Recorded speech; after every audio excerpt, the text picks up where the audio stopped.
Mesdames, messieurs, bienvenue dans le bain de neutrinos. Vous ne le voyez pas? Et pourtant, votre main est traversée à chaque seconde par 1300 milliards de neutrinos. Étrangement, vous ne les sentez pas, comme vous sentez les photons du soleil qui réchauffent votre peau. C'est parce que ces toutes petites particules, qui sont des composants élémentaires de la matière, interagissent si peu que la plupart vous traversent sans s'arrêter.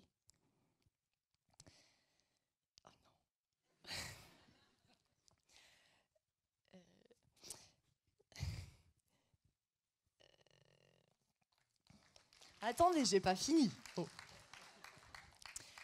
Donc, comme je vous l'ai dit, nous sommes traversés par 1300 milliards de neutrinos par seconde. Donc imaginez ce flux intense de neutrinos qui est produit dans notre Soleil, nous traverse en ce moment d'ouest en est, et cette nuit, lorsque le Soleil se trouvera de l'autre côté de la Terre, ils nous traverseront par en dessous. Incroyable, non?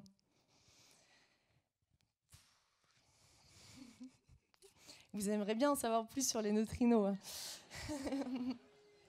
Bon, ok, aujourd'hui, on sait qu'il existe 3 types de neutrinos, 3 saveurs. Le chercheur aime se faire poète.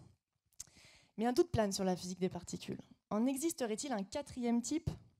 C'est l'énigme sur laquelle nous enquêtons avec l'équipe de physiciens que j'ai rejoint pour ma thèse. Pour cette étude bien particulière, on avait absolument besoin de se situer à 10 mètres de la naissance de nos neutrinos, c'est-à-dire à 10 mètres du Soleil. On a essayé d'envoyer un cobaye en voiture Tesla dans l'espace, mais on n'a toujours pas de nouvelles. Donc on a décidé d'utiliser un mini-soleil à neutrinos local, le réacteur nucléaire expérimental de Grenoble. Donc là, on est en position à 10 mètres du cœur du réacteur et on essaie d'observer quelque chose qui n'interagit pas. Comment on fait?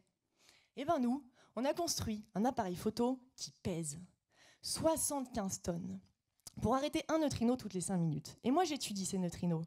Quelle est leur énergie? À quel endroit se sont-ils arrêtés? Mais attention, c'est pas facile, car sur 1 million de photos, le neutrino n'apparaît qu'une seule fois.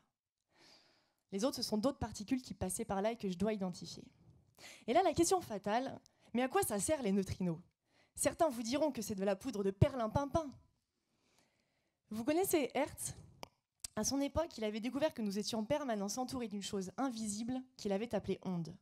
Quand on lui avait demandé « Yo Hertz, tu penses que ça servira à quelque chose ?» il avait répondu « Non ».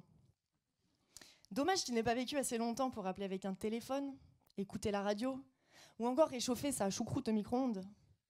La recherche fondamentale a souvent alimenté les innovations d'aujourd'hui. Et je ne dis pas que les neutrinos vont révolutionner notre monde, même si j'ai un peu envie d'y croire, mais c'est un pas de plus vers la compréhension de notre univers. Et entre nous, on n'est pas bien dans ce bain de neutrinos ?